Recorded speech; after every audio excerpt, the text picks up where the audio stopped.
Hey guys, hey! Welcome back to today's YouTube video.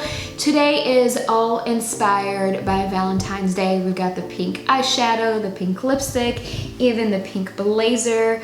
It's all Valentine's Day. This look would be perfect if you're going out, if you're staying in, if you're getting ready for yourself, whatever the occasion is. Heck, even if it's not Valentine's Day, it's just a pretty in pink look. This is one of my favorite recent looks. I hope you guys enjoy today's video. Keep watching on how to get this look. Let me know what you're doing for Valentine's Day.